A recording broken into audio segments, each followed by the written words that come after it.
dekat sini kita gunakan motor ni di domestik, maknanya di rumah. Okey, kebanyakannya motor ni kita memang guna di rumah. Okey, saiz motor ini dibuat kecil sebab kecekapannya rendah dan pembelajaran pengurusannya lebih tinggi. Perbelanjaan pengurusan dia lebih tinggi. Okey, selalunya memang kalau rosak memang kita terus buang dan beli baru. Pasal apa? Dia punya kos untuk pengurusan dia, untuk maintenance semua memang mahal lah. Okey. Jika dibandingkan dengan motor 3 fasa pada ukuran saiz fizikal yang sama. Lazimnya motor ini digunakan di kilang-kilang, perusahaan dan kadar khususnya dihadkan sehingga 8 kilowatt sahaja. Kecil tu, 8 kilowatt. Okey. Motor satu fasa dikelaskan mengikut binaan prinsip bagaimana ia dijalankan. Secara umumnya, motor ini terbahagi kepada dua jenis, iaitu motor arohan, ingat, motor arohan dan motor penukar tertib, komutator. Okey. Satu arohan, satu penukar tertib. Okey. Jenis-jenis motor AC satu fasa. Kita tengok situ. Motor arohan. Kita nampak sini motor arohan. Lepas tu motor arahan pula dia ada 3. Motor fasa belah. Atau selalunya dalam bahasa Inggeris. Sebenarnya elektrik ni memang related dengan bahasa Inggeris sebenarnya.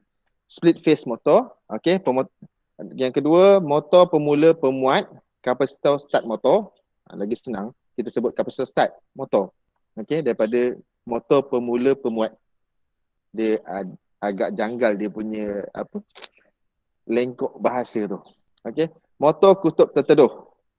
Shaded pole motor. Okey, kat situ ada gambar motor dia. Okey, yang ni motor fasa belah. Lepas tu yang ni kapasitor start motor, yang ni motor kutub terteduh. Okey. Okey, kalau ikut sini motor fasa belah ni selalunya kita jumpa di mana yang selalu kita jumpa kapasitor start motor ni. Kapasitor start motor ni kita jumpa kalau misal kata dekat rumah, kalau ada pergi guna pam air, kita guna kapasitor start motor. Lepas tu kalau awak pernah guna gerudi meja yang dekat bengkel tu, itu pun single phase juga. Tapi kalau awak tengok belakang dia, inilah dia motor dia. Kapasitor start motor. Dia ada kapasitor kat sini yang bulat ni. Lepas tu sebelah terminal. Okey. Lepas tu kutub terteduh ni selalunya kita jumpa di dalam rumah itu blender. Kalau awak rajin ada blender rosak kat rumah, jangan takut, jangan segan, gatal-gatalkan tangan, buka. Awak akan jumpa motor ni. Okey. Siapa yang tak faham boleh tanya terus on the spot. Okey. Nombor 2, motor penukar tertib. Motor jenis tolakan, repulsion motor, dan yang kedua motor universal motor. Okey. Yang ni pun sama juga.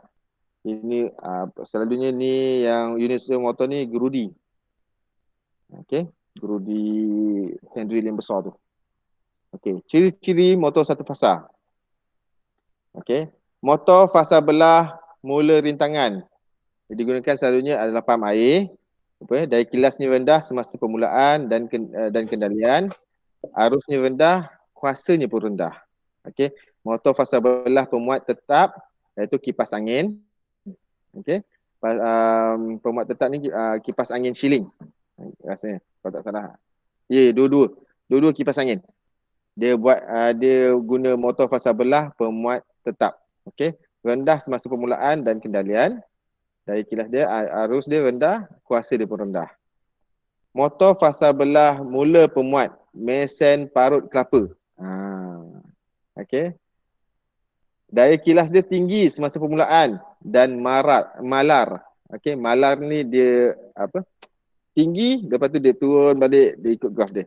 Okey. Semasa kendalian. Okey, arus dia rendah, kuasa dia rendah. Motor fasa belah mula pemuat, larian pemuat. Okey. Ini dia gunakan pemuat tu untuk larian dan untuk permulaan dan larian. Okey. Dia starting dia guna pemuat, lepas tu kemudian dia terus guna pemuat. Okey. Kita gunakan dia selalunya pada mesin basuh. Okey. Tinggi semasa permulaan dan malar semasa kendalian. Okey, arusnya rendah, kuasanya rendah. Motor tolakan. Okey, motor tolakan ni selalunya kita gunakan di peralatan makmal.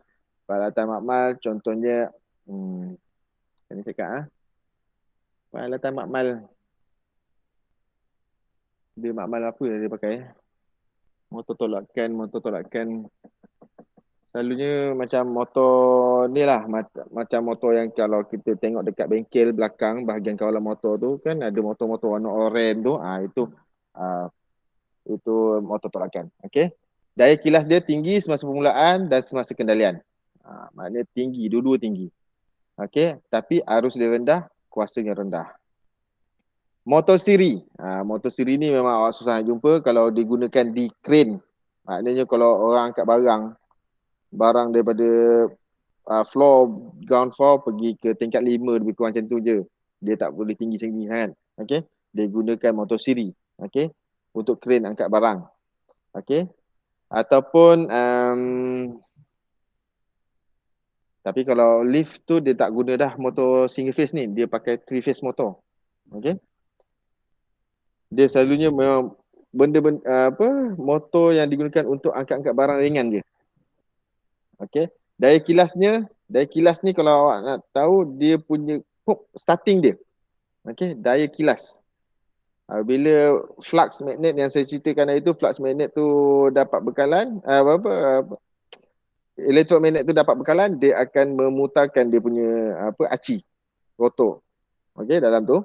So, dia punya daya kilas tu tinggi semasa permulaan dan semasa kendalian. Lepas tu arus yang digunakan adalah tinggi dan kuasa yang digunakan adalah tinggi. So, bila kuasa tinggi, arus tinggi, penggunaan elektrik adalah tinggi. Kadar untuk meter kW jam tu memang tinggi. Okey. Motor semesta, universal motor. Tinggi semasa daya kilas dia tinggi semasa permulaan dan semasa kendalian, arusnya tinggi, kuasanya pun tinggi. Okey. Motor kutub terteduh, pemutar pemain rekod. Ya. Motor kutub terteduh, okey, pemutar pemain rekod. Maknanya kalau kita dah tak jumpa dah ni. Kita dah tak jumpa dah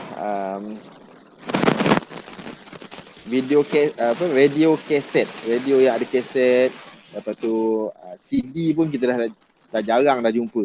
Dah jarang-jarang kita jumpa. Okey. Lepas tu kalau dulu ada piring hitam, dia guna motor kutub terteduh.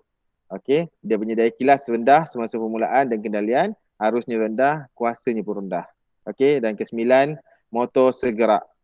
Okey, motor segerak ni banyak kita gunakan. Okey, rendah masa permulaan dan kendalian. Arusnya rendah, kuasanya pun rendah. Okey. Ini ciri-ciri motor satu fasa. Okey, kendalian. Kita masuk kendalian motor satu fasa.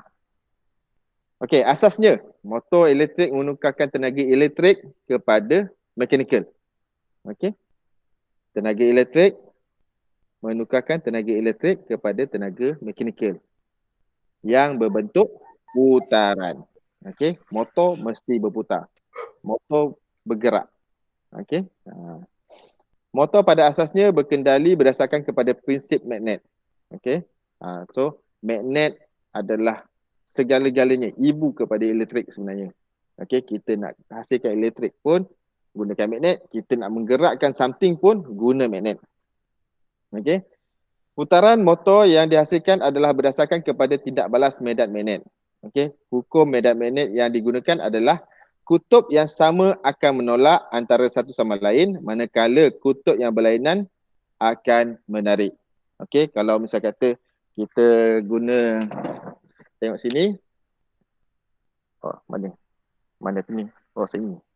Silap. Okey, kalau kutub selatan, utara, selatan.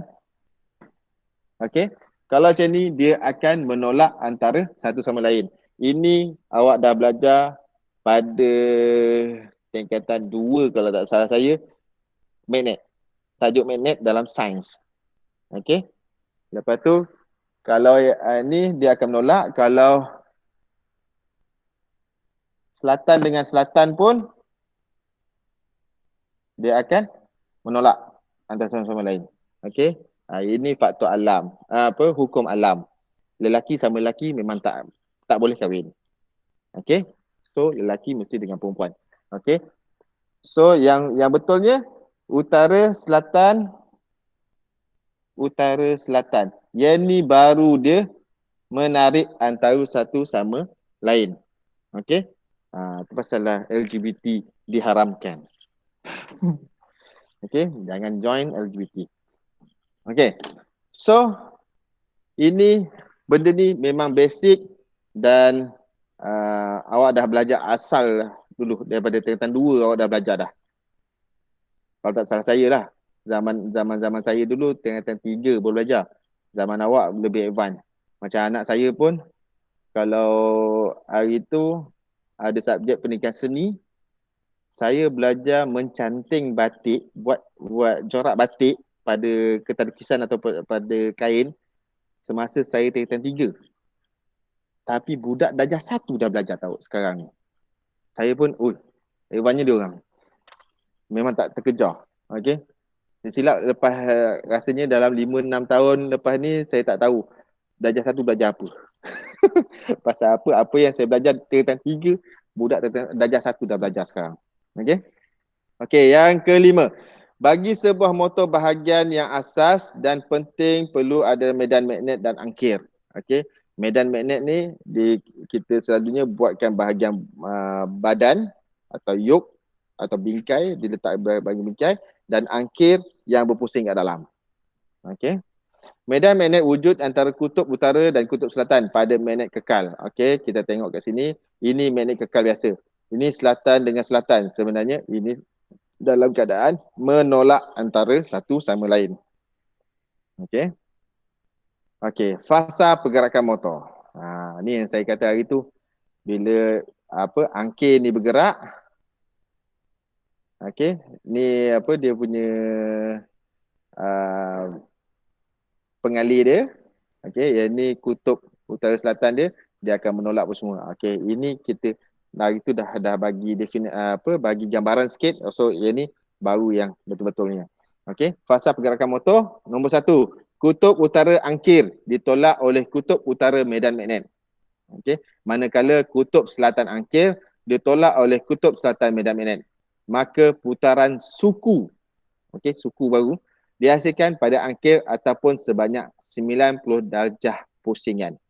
Okey, yang hari tu saya ada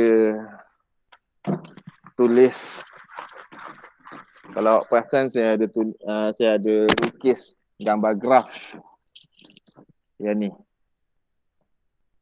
Okey, 90. Yang ni cerita satu. Okey. Okey, yang kedua, cerita kedua. Kutub utara angkir ditarik oleh kutub utara medan magnet. Okey. Kutub selatan angkir pula ditarik oleh kutub selatan medan magnet. Angkir akan berputar suku putaran lagi, maka putaran yang telah terhasil adalah sebanyak separuh putaran. Okey. So, yang cerita yang kedua di sini. Bila dia jatuh kat sini. Okey. So, satu putaran lengkap.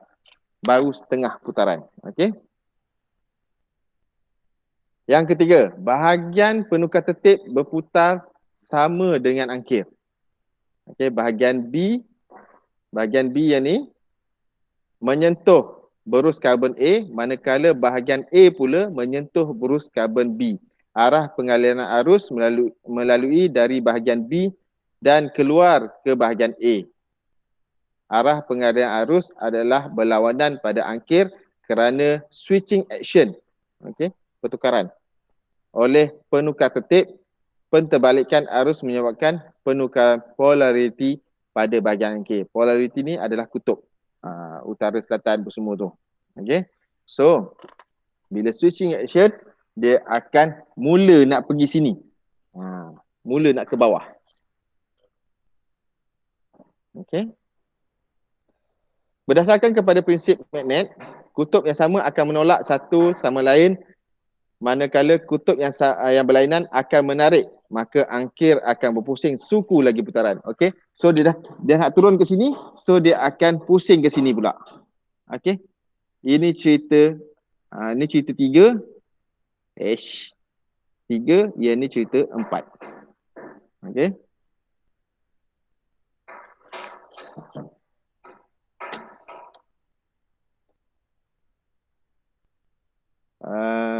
satu sama lain, manakala kutub yang berlainan akan menarik, maka angkir akan berputar suku lagi putaran. So ini dah setengah, ini suku, maknanya sini 90,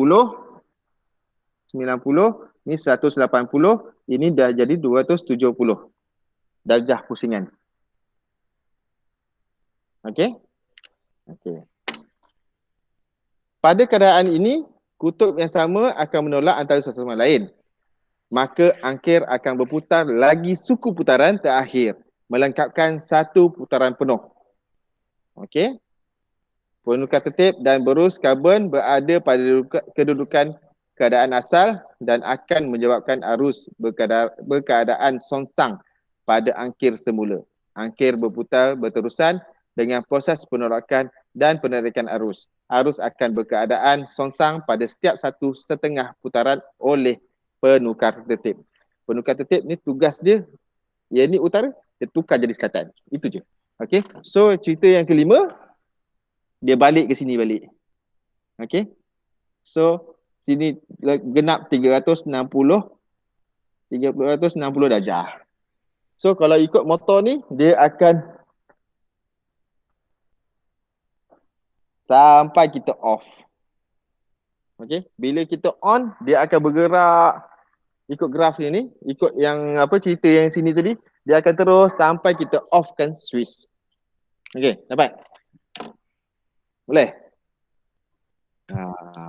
Boleh.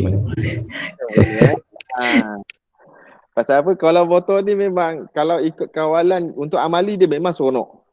Tapi teori memang kita mujadah sikit lah. Kita banyak guna otak untuk kita mengingat. Okey. Okey, yang keenam. Di dalam memahami prinsip penghasilan pergerakan motor, hukum tangan kiri Fleming. Tangan kiri, bukan tangan kanan. Okey, tangan kiri. Hukum tangan kiri Fleming adalah penting untuk dikaitkan di dalam teori motor. Hukum tangan kiri Fleming menyatakan apabila tangan kiri digenggam, iaitu jari kelengking dan jari manis. Okey, jari kelengking dan jari manis ni genggam. Jari-jari lain iaitu jari telunjuk, ibu jari dan jari hantu diluruskan dan berada pada sudut tepat. Ini sudut tepat, yang ni sudut tepat 90, yang ni sudut tepat 90 ke atas ni. Okey. Dia jadi sini. Macam mana awak tengok? Saya pun tak. Macam mana? Sini sudut tepat sini. Nampak tak? Sini sudut tepat sini. Tapi yang ni sudut tepat ke atas. Okey, betul. Ibu jari menunjukkan arah daya tolakan. Okey, arah tolakan yang terhasil. Jari telunjuk pula menunjukkan arah medan magnet. Utara selatan, utara selatan, utara selatan. Dia boleh tukar-tukar kat situ. Okey. Dan sementara jari hantu menunjukkan arah arus yang mengalir dalam pengalir. Okey. Ini jangan tukar. Ini pun kalau zaman saya belajar waktu tingkatan 3. Okey. Waktu tingkatan 3. Awak kena ingat nombor 1, kiri Fleming untuk motor. Pasal bila kita masuk dalam bab penjana nanti, kita gunakan tangan kanan Fleming. Okey, penjana kanan. So ingat satu je, kiri motor. Okey, tangan kiri motor. Lain tak lah?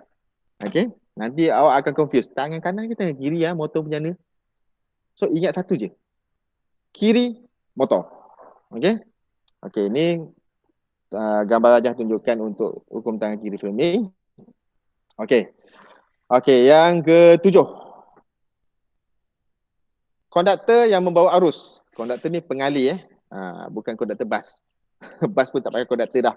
Driver tu yang jadi konduktor, masukkan duit untuk keluarkan tiket. Okey. Sekarang ni konduktor dalam elektrik adalah pengalih. Konduktor yang membawa arus mempunyai medan magnet. Arahnya adalah berdasarkan kepada berdasarkan kepada arah pengaliran arus. Ini berpandukan pada hukum tangan kiri untuk menunjukkan arah tersebut. Okey. Okey, konduktor yang membawa arus medan magnet, kalau kita tengok dekat gambar rajah ni, okey, arah putaran. Lepas tu tengah ni dia ada titik warna biru. Okey. Kalau titik warna biru, lepas tu sebelah ni dia ada pangkah warna biru. Okey. Itu nanti kita akan bincang kejap lagi. Okey. Hukuman genggaman tangan kanan. Hafal yang tu dapat hukuman genggaman tangan yusri. Okey. Kat situ dia ada hukum. Sini kita nampak pangkah dan sini kita nampak satu titik. Okey, maknanya arus mengalir masuk, X ni masuk dan keluar pada ibu jari, dan pengalih ni akan menghasilkan medan magnet dia, mengembang dan menguncuk mengikut utara selatan, utara selatan, utara selatan, utara selatan. Okey. So tak dapat hukum genggaman tangan kanan ataupun tangan kiri, awak dapat hukum genggaman tangan yusri. Okey. Tak dapat jawab. Jangan tak dapat jawab benda tu. Okey. Just joking. Okey, yang ke-8. Dan yang terdapat sekitar konduktor pengalih mengikut medan magnet kekal yang terdapat di atas konduktor tersebut, tetapi menentang medan magnet kekal di bawah konduktor. Konduktor akan bergerak ke arah medan yang lemah. Okey. Bila dia dah sama-sama masuk, maknanya dekat situ dia lebih kurang sama-sama utara, dia akan pergi ke selatan lah. Okey. Yang ke-9, arah pengaliran arus adalah berlawanan kepada konduktor dan menyebabkan medan pada konduktor turut berlawanan arah. Pada keadaan ini, medan adalah kuat pada bahagian bawah konduktor, manakala lemah pada bahagian atas konduktor. Maka pergerakan ke atas terhasil. Ini satu pengalih tau. Bukan 2 pengalih, bukan 3 pengalih, bukan 1 gelong. Ini 1 lembar pengalih saja. Okey. Okey. Rajah di atas konduktor ni. Konduktor tunggal digantikan dengan konduktor yang berlilit. Ni satu je tau, tunggal. Dengan bergelung di dalam alur teras angkir. Tindak balas antara 2 medan akan menghasilkan putaran, iaitu gelung pada bahagian A akan bergerak ke atas, manakala gegelung pada bahagian B pula akan menghala ke bawah. Putaran yang terhasil adalah mengikut arah putaran jam. Kiranya kalau ikutkan hukum biasa dia, motor ikut putaran motor adalah mengikut arah putaran jam. Okey, jangan risau. Nanti kita belajar macam mana nak terbalikkan dia ni. Okey. Tindak balas medan menghasilkan putaran. Okey. So yang ni dia dah jadi 2 lembar pengalih. Okey. Okey. Yang ke-11 ni, motor praktikal mempunyai beberapa angkir bergegelung di dalam alur yang terpisah di sekeliling teras. Setiap gegelung mempunyai bahagian penukar tertib dengan menambahkan bilangan kutub medan. Ini memberikan motor kuasa yang lebih baik. Okey, kalau awak buka motor memanglah awak tak jumpa yang ni. Yang sutas-sutas ni tak jumpa. Awak jumpa 1 gelong. Okey. Ini nak menceritakan. So kita bagi gambaran seutas dulu. Seutas pengalih. Kalau tidak dia akan jadi 1 gegelung. Okey. Okey, 3.3. Keadaan menghasilkan medan magnet. Kaedah menghasilkan medan magnet. Beberapa kaedah yang digunakan untuk menghasilkan medan magnet berputar pada bahagian pemegun motor AC 1 fasa. Ialah nombor 1-nya menggunakan belitan tambahan ataupun belitan starting coil. Okey, belitan mula yang mempunyai rintangan tinggi. Rintangan tinggi ni bila pengalir kecil, rintangan tinggi. Bila pengalir besar, rintangan rendah. Okey. So pengalir yang digunakan di sini adalah lebih kecil daripada pengalir yang dibuat gegelung. Okey. Nombor 2, memasang pemuat sesiri dengan belitan mula untuk mendapatkan perbezaan fasa 90 darjah di antara belitan tersebut dengan belitan larian. Okey. So pemuat kapasitor. Kalau awak tengok selalunya kalau dekat kipas-kipas siling, kipas berdiri tu, belakang motor bila awak buka casing tu, belakang motor tu ada seketul warna hitam. Itu kapasitor. Dan dia bukanlah tertakluk kepada bentuk, tapi dia tertakluk kepada fungsi. Okey, bentuk ni macam-macam bentuk. Bentuk ada bulat ada, lonjong ada. Kalau awak search dalam internet, letak kapasitor, macam-macam bentuk, leper pun semua ada. Okey, bulat ada, silinder ada, okey, macam-macam bentuk. So dia bukan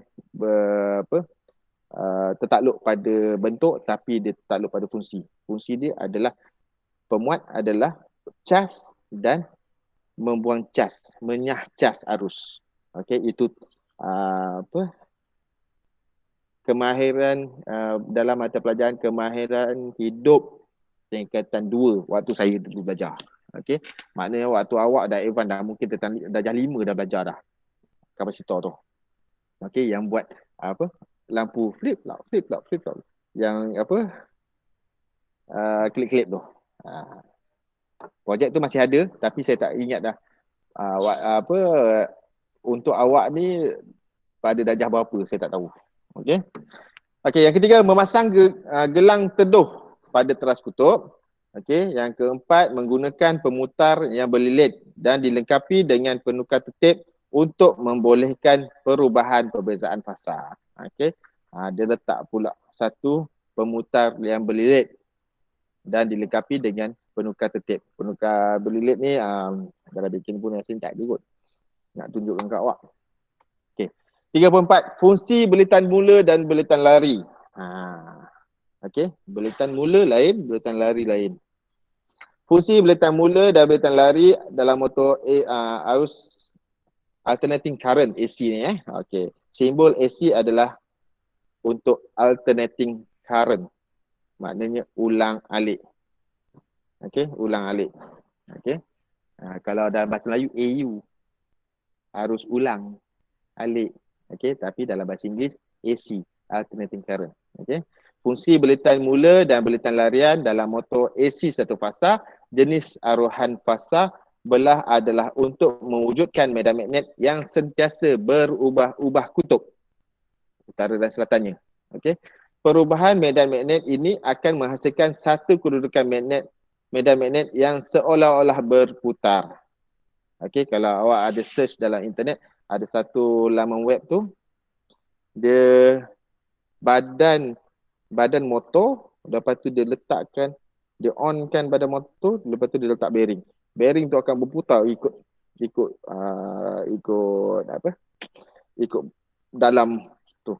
Memang benda tu nanti saya akan share, saya akan cari balik video dalam YouTube tu. Memang kiranya kalau ikutkan dalam video tu, kajian elektrik yang moden dihasilkan oleh US pada tahun 1980. Kalau ke 70 macam itulah. Okey, memang orang US memang dah lama. Yang bullet train tu, dia orang memang dah kaji dah semua. Yang popularnya di Jepun. Pasal Jepun realisasikan bullet train tu. Kalau model tu memang US dah buat dah. Okey. Cuma kita ni je yang tak mengkaji benda tu. Okey, kita masih takluk kat sini je. Okey. Okey. Perubahan medan ini akan menghasilkan satu kedudukan medan magnet yang seolah-olah berputar. Okey. Rajah 3.14 menunjukkan litar dan kedudukan kedua-dua pasal belah tersebut. Okey. Ni 240 volt AU. Arus ulang alik. Okey. Kalau bahasa Inggeris 240 VAC. Okey. 50 Hz memang Malaysia kita gunakan 50 Hz, 50 kitaran pusingan penjana dalam masa 1 saat. Kalau kita nak tukar Kita nak buat 50 putaran tangan kita pun dalam masa 1 saat tak jadi 50 dia. Okey. Memang laju. Okey, hertz. Okey, ni frekuensi. Lepas tu kat sini live dia masuk, lepas tu buletin pemula. Ni buletin pemula ni di di badan, di kutub tepi. Okey. Lepas tu kat situ dia sambungkan pula pemuat di luar. Lepas tu dia ada switch empar. Lepas tu dia masuk satu lagi gelung belitan pada badan juga. Lepas tu tengah ni pemutar. Pemutar ni selalunya kita gunakan sakat tupai ataupun rotor belilit. Okey, teruskan. Prinsip kendalian motor AC. Kalau kita tak belajar prinsip kendalian motor AC ni, macam mana kita nak tahu motor tu berfungsi? Yang kita tahu, on switch, motor jalan. Kipas jalan. Tapi macam mana arus tu daripada switch sampai ke motor boleh berlilit semua, masuk ke dalam kapasitor semua, sampai ke kipas boleh jalan, kita tak tahu. So, ini dia prinsip kendalian motor AC. Prinsip kendalian motor AC satu fasa adalah berasaskan tindakan medan magnet belitan mula dan larian dengan medan magnet berputar. Okey, nombor satu. Dengar betul dan tolong hafal. Okey. Apabila voltan dibekalkan pada motor, kedua-dua belitan mula dan belitan larian akan menghasilkan medan magnet. Okey, dua-dua medan tadi dah ada magnet. Okey. Arus pada belitan mula akan lebih kecil disebabkan luas keratan rentas yang kecil dan rintangan belitan pengalir yang tinggi. Okey. Saya kata tadi dah, pengalir kalau dia halus, rintangan dia tinggi. Kalau dia tebal, dia punya keratan rentas ni keratan rentas, okey. Keratan rentas ni, ukuran ni, kalau dia besar, maknanya arus dia, rintangan dia adalah rendah. Macam kita lah, kita nak masuk dalam lubang kita nak masuk dalam perigi ataupun bentung dekat tepi jalan tu kan, besar. Okey, so kita senang nak masuk, lawas dia masuk. Okey, tapi cuba kita nak masuk dalam pembentung yang kecil untuk paip air tu, boleh tak masuk? Rintangan kita adalah tinggi untuk masuk. Okey, itu dia punya konsep alam dia. Okey, mana tadi? Okey, nombor 3. Arus pada belitan larian adalah lebih tinggi disebabkan luas keratan rentas yang besar dan nilai rintangan belitan pengalir yang rendah. Okey, arus ni senang dia punya survey, dia akan pergi mana yang paling rendah. Rintangan paling rendah, dia akan lalu situ. Dia tak suka menyusahkan badan. Okey. Yang keempat, kedua-dua perbezaan ini akan menyebabkan perbezaan fasa di antara arus dengan voltan pada belitan mula dan belitan larian. Okey, so bila dah satu kecil, pengalir dia kekuatan atas kecil dan satu lagi yang besar, dia akan ada perbezaan kat situ. Okey. Ini akan menghasilkan medan magnet yang berputar. Okey, medan magnet berputar akan bergerak dengan satu kelajuan yang dinamakan dengan kelajuan segerak. Okey. Okey, bila dia berputar, maknanya dia ada satu kelajuan pula. Okey. Yalah, kalau berputar macam tu pun, berapa laju putaran yang saya buat? Itu pun kena kira juga. Okey. So, kelajuan segerak ini bergantung kepada bilangan kutub dan frekuensi bekalan. Okey, kita tengok kat sini rumus. Rumus ni memang popular daripada zaman saya sekolah vocational dulu. Sampai sekarang ada lagi, wujud lagi. Okey. Rumus pendek dia. NS sama dengan 120. Itu tak berubah apa-apa. F bahagi dengan P. Okey, di mana F yang kecil ni adalah frekuensi bekalan Hertz. Kalau misalnya kata dia tak bagi dalam soalan, dia tak bagi nilai frekuensi, kita letak je 50. Pasal apa? Malaysia memang gunakan 50 Hz. Okey, kecuali kalau dia letak motor ni berkendali dalam selalunya 60 Hz. Okey, 60 Hz. So kita letakkan F tu 60. Kita gantikan F tu dengan 60. Okey. Bilangan P adalah bilangan kutub. P yang bawah ni bilangan kutub. Okey, macam hari tu saya bagi tahu dah, bilangan kutub yang paling yang banyak dengan yang sikit, dia mesti bilangan kutub ni dia pairing, betul? Itu saya dah bagi tahu. Okey. Dia 2, 4, 6, 8 dan sebagainya. Okey. Tapi 2 tu lebih laju daripada 4. Okey. NS adalah kelajuan segerak PSM yang kita cari. So dia akan bagi soalan macam ni, kirakan putaran kirakan kelajuan segerak motor apabila motor dikendalikan dengan 4 kutub dan frekuensi dan bekalan diberikan adalah sebanyak 240 volt 50 Hz. So yang 240 tu tak abaikan. Yang kita nak frekuensi. Frekuensi dengan kutub. Okey. 4 kutub tadi kita letak 4. Lepas tu frekuensi tadi kita letak 50. Ganti kat situ. So kita kira. Confirm 3000 PSM. 1500 PSM insyaAllah. Itu memang dah biasa pengiraan tu. Okey. Medan magnet berputar akan memotong jalur-jalur pengalir pada pemutar. DGE akan terhasil apabila medan DGE daya gerak elektrik. DGE tu maksudnya daya gerak elektrik. Okey. Ini bahasa Melayu, bukan bahasa Inggeris. Okey. Daya gerak elektrik akan terhasil apabila medan magnet berputar memotong jalur-jalur pengalir dan seterusnya menghasilkan medan magnet pada pemutar. Kedua-dua medan segerak dan pemutar akan bertindak di antara satu sama lain. Itu menolak dan menarik semua tu yang tadi. Okey, tindak balas medan magnet berputar dengan medan magnet pemutar akan menghasilkan daya kilas permulaan untuk menggerakkan motor. Okey. Itu prinsip kendalian motor tu kena hafal. Kalau tidak sampai ke sudah awak tak tahu macam mana motor nak berfungsi. Macam mana motor nak bergerak. Okey. Kalau awak dapat satu motor pun tiba-tiba dia kata motor ni rosak tak bergerak. Kalau macam mana kalau awak tak tahu benda tu, macam mana awak nak check motor tu sama ada motor tu masih boleh digunakan, masih boleh di-repair ataupun buang. Okey. Kalau macam dah biasa, dah ingat benda tu, kita tahu dah. Okey, yang ni wire ni akan masuk ke gelung ni. Ke gelung ni putus tak putus? Oh, elok ni. Okey, boleh pakai lagi. Lepas tu wire ni akan terus pergi ke gedung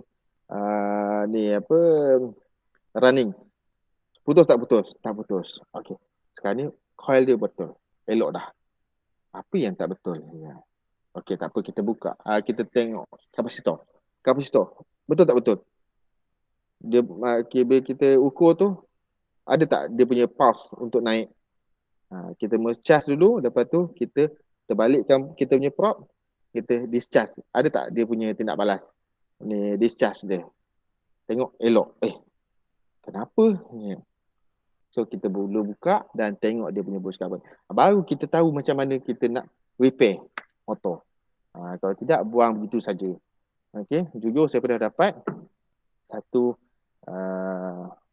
tiga mesin basuh sekali, satu mesin basuh manual, satu mesin basuh auto dan satu dryer. Kalau dihimpunkan beli baru dekat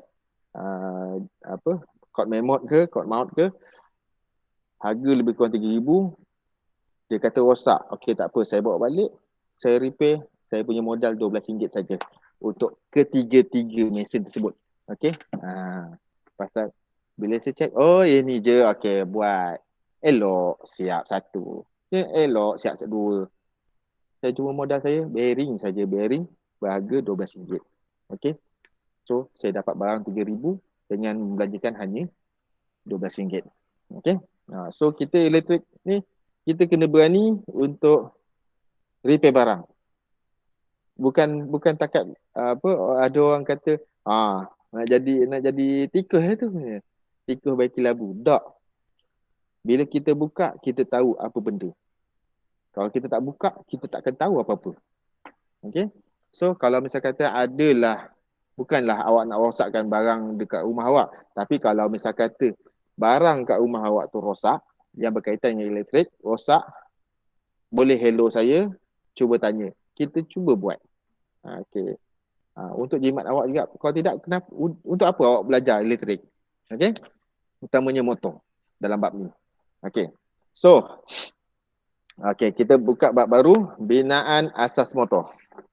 Okey, dalam menjalankan kerja-kerja yang berkaitan dengan motor elektrik adalah penting bagi setiap individu mengetahui dan boleh mentafsirkan terma-terma yang terdapat atau digunakan dalam kerja tersebut.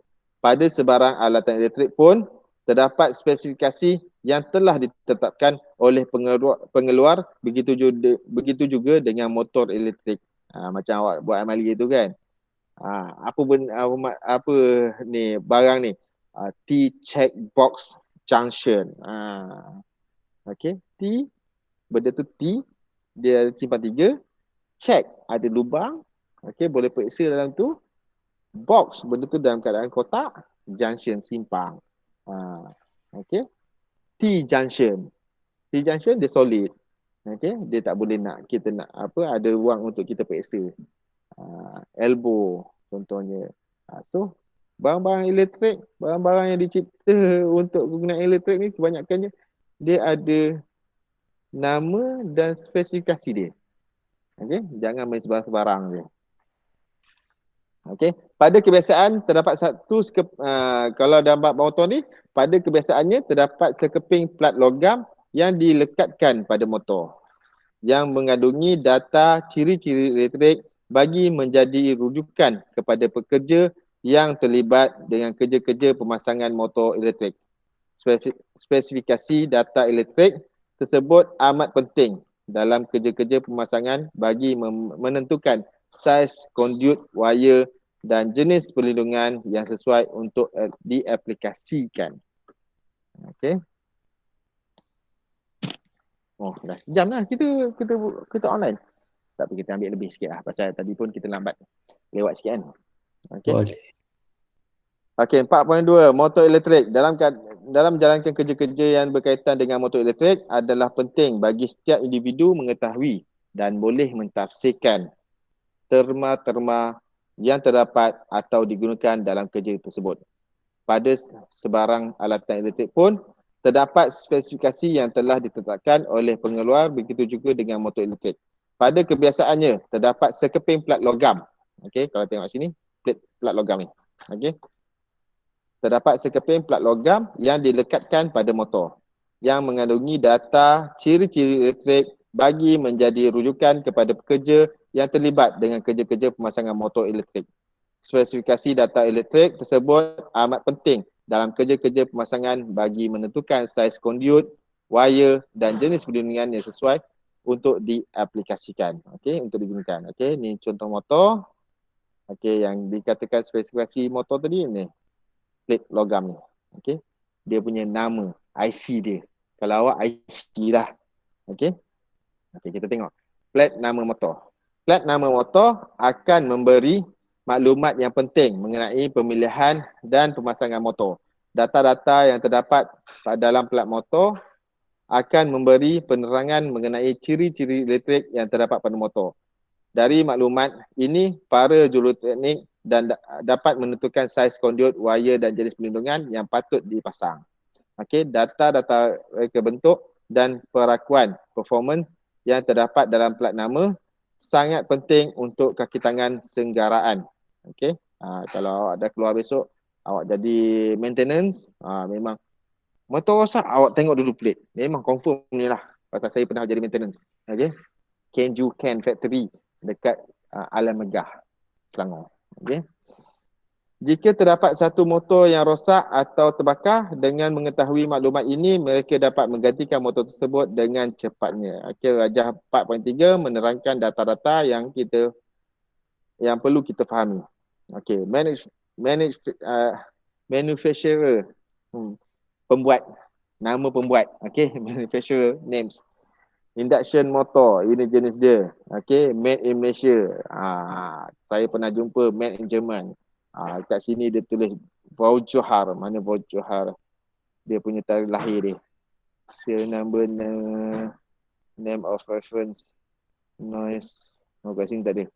Vaujohar tu dia punya bila motor tu dibuat. Vaujohar. Kalau dalam bahasa Jerman. Okey. Okey. Dalam pelaksanaan motor ni yang paling penting serial number, nombor siri mesti ada. Bila lari nombor siri, motor yang awak order tu akan sampai lain. Confirm. Contoh kita apa, alah kalau kita apa order kat Shopee pun, tukar nombor siri pun dia keluar benda lain. Okey. HP. Okey. Okey, kita ikut sinilah. Okey, model number. Nombor ini adalah perkenalan tambahan pembuat. Biasanya digunakan untuk tempahan. Okey, model number. Okey. Frame, FR. Okey. Saiz rangka menerangkan ukuran motor. Service factor, SF. Service factor 1.0 bermaksud motor tersebut tidak boleh digunakan melebihi kuasa yang tercatat. Jika motor tersebut dikendalikan lebih daripada kuasa yang tercatat, ini akan menyebabkan penebat motor tersebut cepat rosak. Okey, penebat ni kat sini pengambil antara pengalih dengan pengalih di dalam gegelung. Okey. Service factor yang biasa digunakan adalah 1.0 hingga 1.5. Okey. Ampere. Okey, kat sini kita nampak ampere. Mana ampere? AMP. Mana ampere kau? Ni AMPS. Okey. Ampere.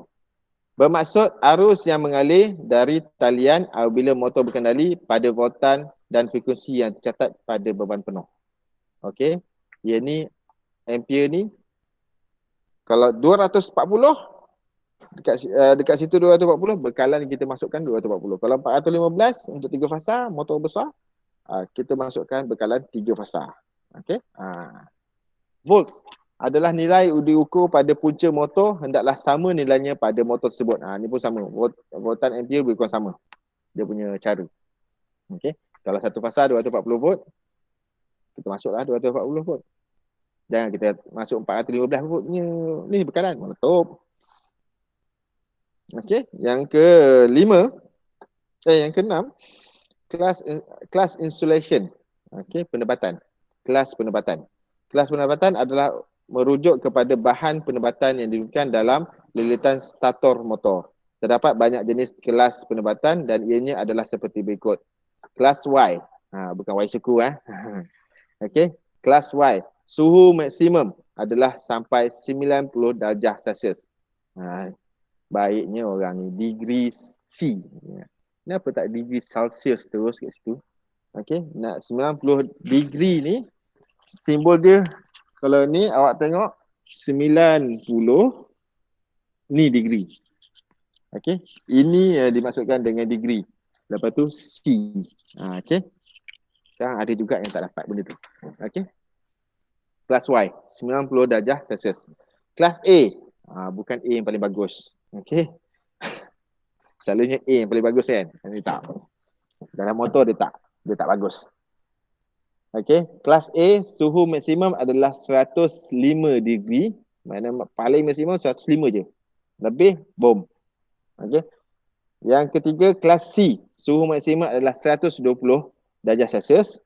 Kelas B, B pula. Okey. Suhu maksimum adalah 130 darjah Celsius. Kelas F, suhu maksimum adalah 155 darjah Celsius. F yang Y suku. F yang dapat Y suku. Okey. 150. Okey. Kelas H, suhu maksimum adalah 180 darjah. Kelas C yang paling bagus, suhu maksimum adalah lebih daripada 180 darjah Celsius. Secara amnya, motor tidak patut dikendalikan lebih daripada suhu maksimum. Jika kata kendalian motor lebih daripada suhu maksimum, ia akan menyebabkan jangka hayat motor tersebut berkurangan dengan cairnya penebat pada pengalir gegelung. Okey. Hertz. Okey, frekuensi Hz. Okey, simbol Hz memang selalu kita jumpa. Dekat kettle air kita jumpa Hz. Okey, kalau kita tengok dekat label bawah ceret elektrik ke, okey, atau pupuk nasi elektrik, okey, kita akan jumpa data-data ni. Situ pun ada nameplate dia. Okey. Hazard adalah frekuensi sistem kuasa untuk motor tersebut. Jika sebuah motor tidak dikendalikan pada frekuensi dan voltan yang tercatat, ia akan menyebabkan daya kilas dan kelajuan motor tersebut berubah. Dan selalunya dia akan rosak motor tu. Okey. Yang ke-8. Duty cycle atau time rating adalah jangka asam. Okey, jangka asam. Jangka waktu. Keupayaan kendaraan motor itu berkendali dengan selamat. Biasanya terdapat dua jenis duty iaitu continuous, okey, bermakna bahawa motor tersebut boleh dikendalikan tanpa berhenti. Continuous, okey. Banyak bahasa Inggeris ni, istilah bahasa Inggeris. Masalah awak ni. Masa awak kan terror bahasa Inggeris. Okey. Continuous bermakna bahawa motor tersebut boleh dikendalikan tanpa berhenti atau tidak ada had masa untuk memberhentikan motor tersebut. Okey. Yang kedua adalah short time. Okey, short time bermaksud bahawa motor tersebut ada had rating masa untuk dikendalikan. Mungkin 3 jam, lepas tu dia kena berhenti dulu. Lepas tu dalam setengah jam lepas tu boleh kita on balik untuk 2 jam. Okey. So kita kita kena pastikan duty cycle dia macam mana motor tu. Okey, sebelum kita pasang. Okey. pH. Nombor 8, nombor 9, nombor 10 ni fasa dia. pH. Okey. Menentukan fasa yang patut diinginkan untuk mengendalikan motor. 3 fasa, 1 fasa. 3 fasa 4 dawai, 3 fasa 3 dawai. Dia kena ikut. Okey. kVA, kilovolt ampere, adalah kod di mana menunjukkan pada arus permulaan. Ini adalah digunakan untuk memilih alat-alat penghidup dan perlindungan motor berkenaan. Okey. Yang ke-12, efisiensi. Efisiensi, keupayaan. Bahasa Melayu dia. Keupayaan motor tersebut dalam peratusan, nilai ini terdapat pada motor piawaian standard. Okey, dia ada keupayaan dia ada selalunya dia mesti 85% ke atas ke 100. Tapi tak mungkin akan sampai 100. Mungkin 85 hingga 99%. Okey. Noise. Bising. Okey. Pasal apa? Bila motor bergerak, dia akan menghasilkan satu dengung atau satu bising atau benda, ialah besi dengan besi bergerak. Okey, bila besi bergerak, dia bising. Okey, dia akan menghasilkan bising. Okey.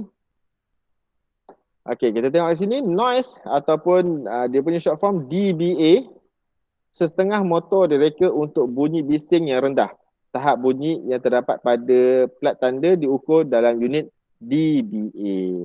dBA ni bukan nombor plate Kelantan ya. Sorry, saya ni Johor. Okey. Yang ke-14, manufacturer note. Manufacturer notes ni ni kiranya apa? Senarai sifat-sifat motor seperti perlindungan haba, thermal protected, alas tertutup, bearing dia tertutup ke terbuka. Okey, shielded bearing dan lain-lain lagi. Okey, dia ada Allahu Akbar. Dia ada end drive dengan fun drive dia terbuka, ada yang fun drive tertutup. Okey, bila masuk bengkel besok nanti saya akan bagi tahulah awak. Okey, ini fun drive tertutup. Ini fun drive terbuka. Lepas tu ini kipas. Kipas dia untuk anginkan dia ataupun membuang angin. Okey, fin dia semua. Nanti kita akan semak dalam dalam bengkel nanti bila awak masuk ke sekolah balik. Masuk ke KV balik. Okey. Okey, yang kedua yang ada pada manufacturer notes adalah kod pembuat. Jenis penutup motor enclosure. Ni dah cerita dah tadi. Mengikut piawaian British, jenis penutup bagi alat elektrik bergantung kepada jenis perlindungan yang diberi kepada seseorang apabila sentuhan kepada dawai hidup. Okey, secara asasnya terdapat dua jenis penutup. penutup pengalih udara, ventilated enclosure. Lepas tu yang kedua, tutup sepenuhnya, totally enclosed. Okey, penutup pengalih udara. Ni yang saya kata open drive tadi. Okey. Lepas tu dalam kod pembuat juga jenis-jenis penutup pengalih udara protected, okey. Screen protected. Kita boleh nampak dalam tapi dia ada plastik yang tahan haba. Lepas tu drip proof. Drip proof ni waterproof sebenarnya. Okey, drip tu air. Okey, drip tu titisan air. Okey. Selalunya kita sebut waterproof. Tapi waterproof ni bila motor tu kita masukkan betul-betul dalam air.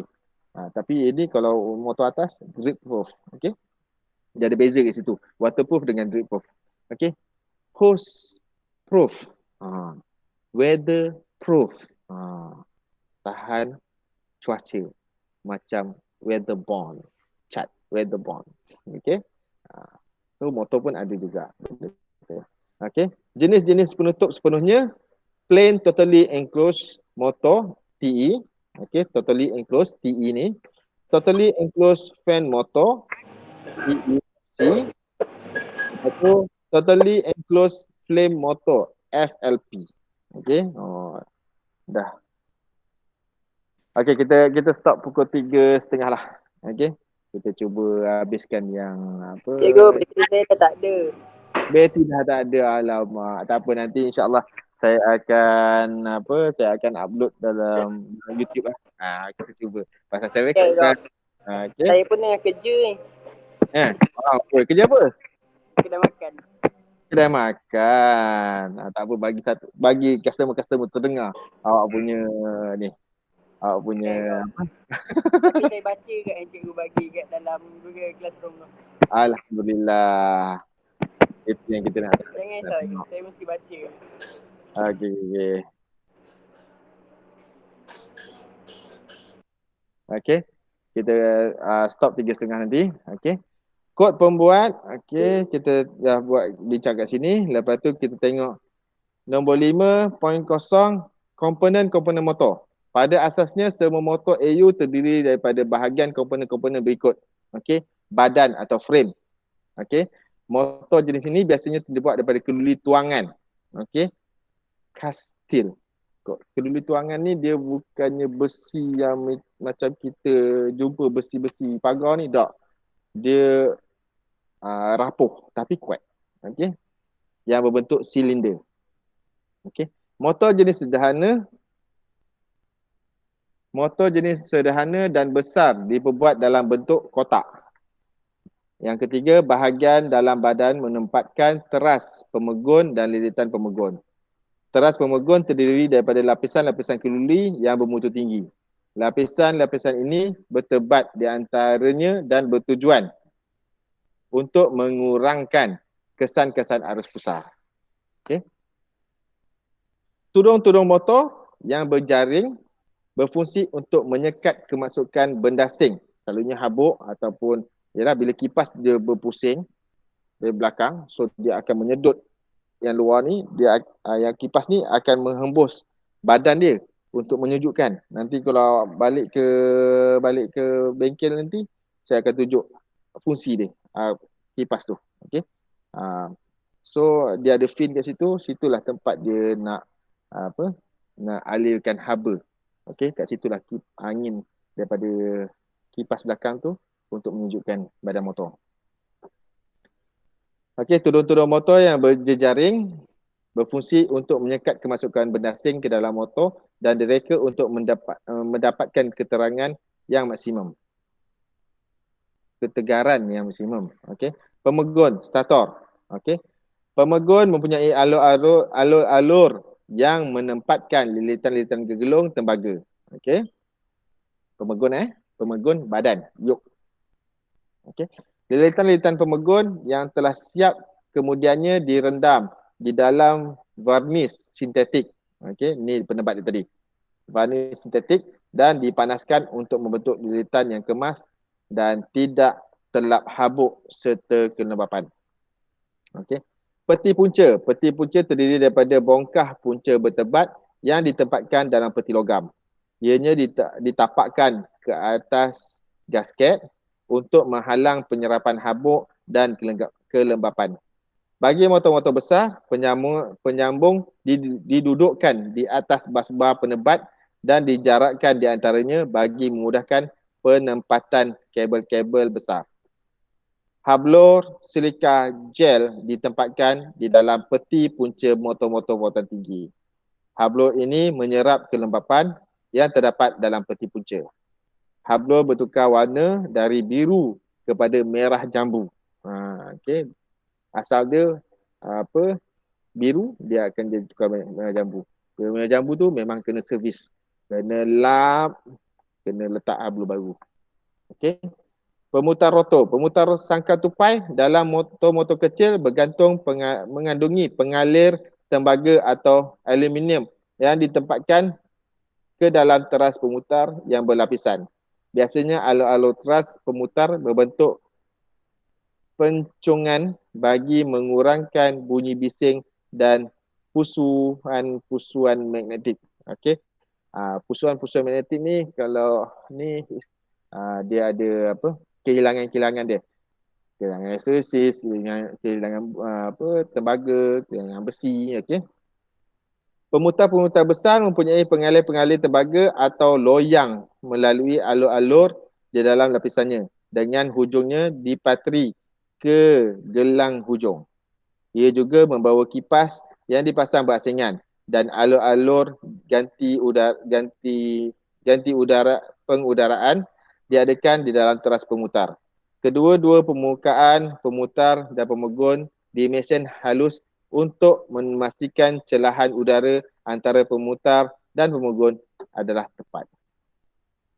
Okey.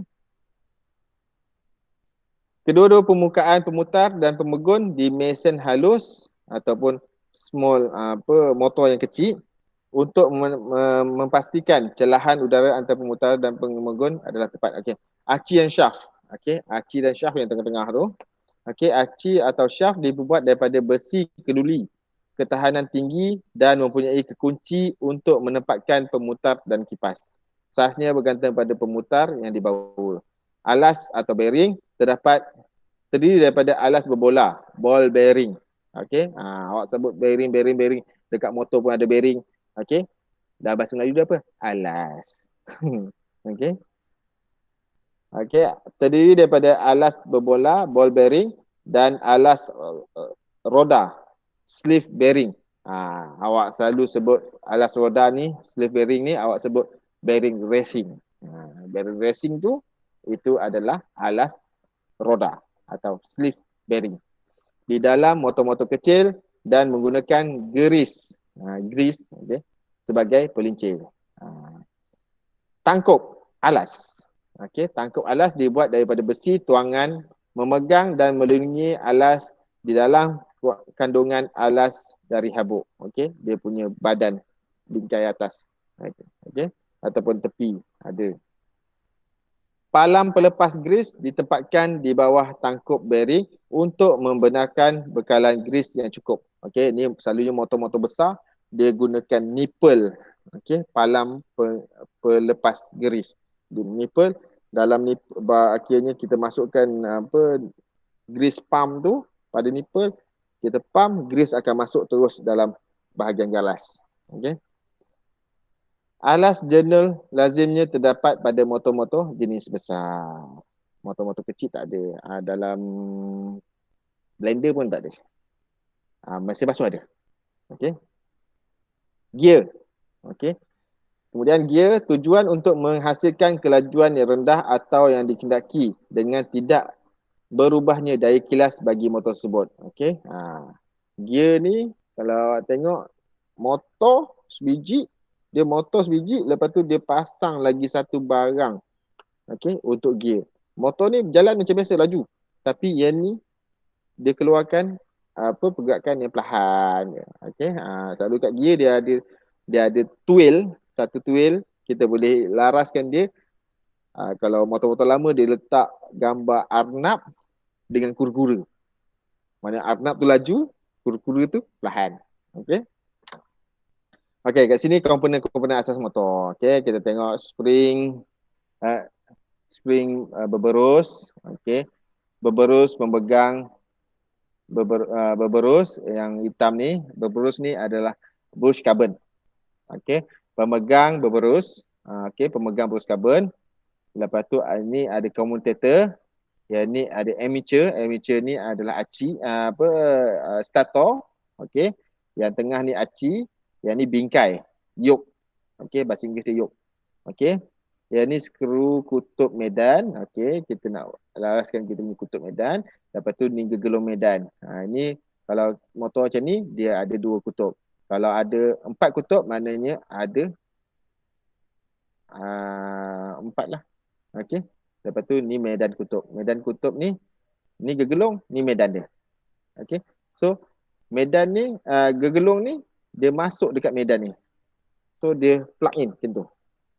Okey. So medan yang ni dia akan pegang gegelung tu. That's why dia ada skru kutub medan. So bila kita dah lekat tu, macam mana kita nak lekat kan macam itu awak dekat dinding bilik file kan. Okey, apa yang perlu? Ya. Okey, conduit. Okey. Lagi tak ada cikgu. Okey, sekarang kau pegang conduit.